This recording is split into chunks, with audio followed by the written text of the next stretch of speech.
Well, hi everybody. Welcome to The Firewall. I'm Bill Whittle. You know, there comes a point where no matter how hard you try to offer the benefit of the doubt, evidence builds up to such a degree that you can no longer deny that the evidence is trying to tell you something. And halfway through his first term, the foreign policy decisions made by Barack Obama and his administration are so appalling, so destructive in the long term, that they can no longer be credited to inexperience or even incompetence. They're so consistent that they must be due to ideology. Now, some of you are old enough, as I am, to remember life during the Cold War. Well, the final stroke that shattered the Soviet Union came from a steelworkers union in the Polish town of Gdansk. It was called Solidarity. And the raw, personal courage of its leader, Lech Walesa, and the immediate and unwavering moral support given by two champions of human decency and freedom, Polish Pope John Paul II and United States President Ronald Reagan. Poland became the first and greatest of former adversaries turned into ardent pro-West, pro-democracy countries. But after decades of research and billions of dollars, and not long after the Russian invasion of former Soviet satellite Georgia, President Obama canceled a working missile defense that was to have been based in Poland. He did it to appease the country which divided Poland with the Nazis in 1939, that'd be Russia, and he did it on the 70th anniversary to the day of the German invasion of that country. That is a mortal insult to a brave people and a stalwart ally. In Honduras, another American ally in a sea of socialism and dictators, the ruling Honduran president tried extra constitutional measures to extend his term, a move rejected by the Honduran courts and also by the Honduran people. But the Obama administration ignored this and essentially said they would not do business again with the Hondurans unless the proto-dictator was reseated. Now on to Israel, the only Western country in the most volatile region of the world. First, Vice President Biden starts an international incident by exploding over the fact that a developer in Jerusalem, Israel's capital city, remember, simply wanted to build more units on existing property. Obama and his administration turned it into a crisis about expanding settlements. Later, Israeli Prime Minister Benjamin Netanyahu, being officially received at the White House, was not allowed to enter through the front door, but rather had to come in through the rear, like a house servant.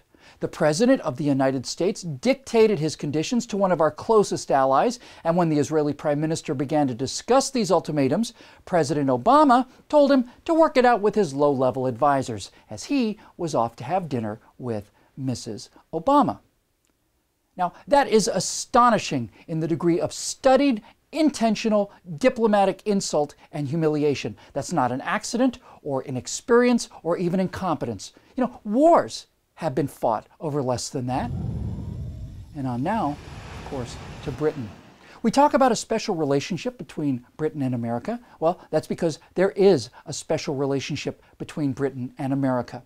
We've had a special relationship since at least World War I, where American soldiers in their thousands went to their death to help their British allies, where American and British troops bloodied the beaches of Normandy, where untold thousands of British soldiers fought and died under American command, and vice versa, where Churchill and Roosevelt and later Truman had to balance their shared values to defeat not only Hitler, but also Japan and their erstwhile ally in Joseph Stalin and the aggressive communist monolith he would go on to lead.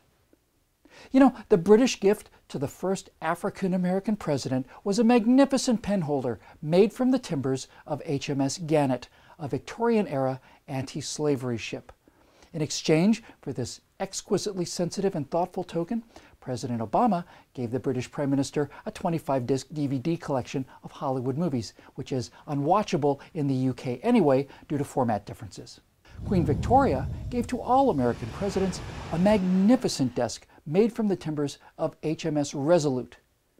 I've seen pictures of President Obama sitting at that desk, but the narcissist in chief provided Her Majesty Queen Elizabeth II with a $150 piece of consumer electronics, an iPod. It's the kind of thing you can buy in a vending machine in an airport if you're in a real hurry.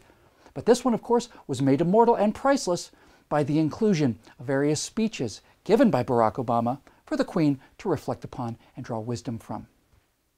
Oh, and Queen Elizabeth already owned an iPod. Barack Obama, to my knowledge, did not already own a Resolute desk. At a session of the United Nations in New York, the British Prime Minister pursued the President of the United States on a matter of pressing urgency, and the President hustled from room to room like a rock star, avoiding an annoying autograph request.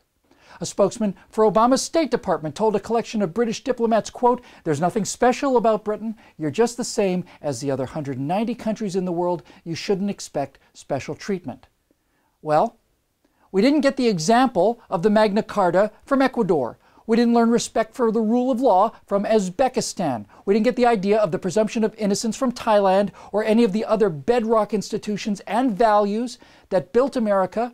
We didn't get them from Luxembourg or Chad or Portugal or Korea. We got them from Great Britain.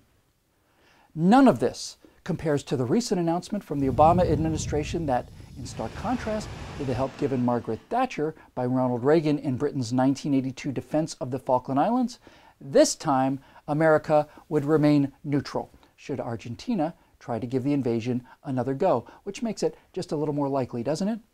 Or the fact that the President of the United States of America gave to the Russians, over strenuous, almost incredulous British protests, the actual serial numbers of the U.S. Trident missiles sold to Great Britain. KGB spies were presumably prepared to die to get this information, but Barack Obama, President of the United States of America, handed these secrets to the Russians over the protests of our closest ally so that he could get a START treaty with Russia to help his sagging poll numbers at home. Well, that's how he treats our allies. How does he treat our enemies? Well, he shakes hands and smiles with brutal Venezuelan dictator Hugo Chavez. He sides with Venezuela and Cuba, another brutal dictatorship, against our allies, Colombia and Honduras. He campaigned on having no conditions, high-level meetings with Mahmoud Ahmadinejad, the rabid, barking mad dictator of a country, Iran, that is responsible for virtually all of the ongoing acts of terror leveled against the United States since they declared war on America in 1979, and which grows daily closer to developing and using an atomic bomb. In Afghanistan, President Obama has made it clear to the Taliban that they will not be crushed as the Iraqi insurgents were under George Bush's surge, but will rather simply have to run out the clock until some arbitrary date for our publicly scheduled retreat in shame and defeat. He bows to Saudi princes. He praises the mullahs against the protesters giving their lives for freedom in the streets of Tehran as they are shot dead trying to topple our mortal enemy.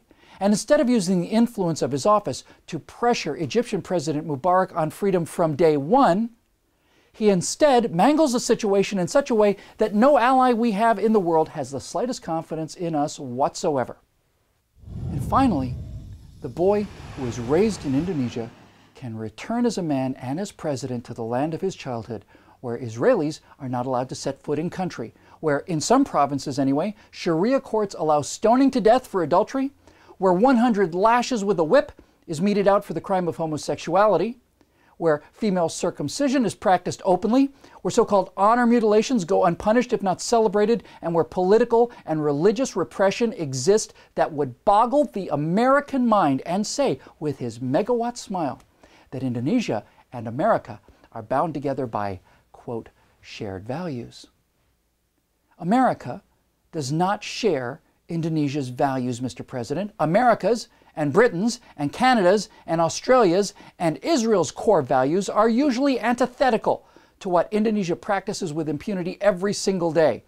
But Iran and Venezuela and Cuba and Russia and China, on the other hand, and all the rest of those enemies of freedom that you get so cozy with, do not share America's core values either. And the tide of evidence lifts me almost daily to the disgraceful conclusion that while they don't share America's core values, perhaps they share some of yours. Now, if you want to keep these messages coming, go to declarationentertainment.com and become a citizen producer. We'll see you next time on The Firewall.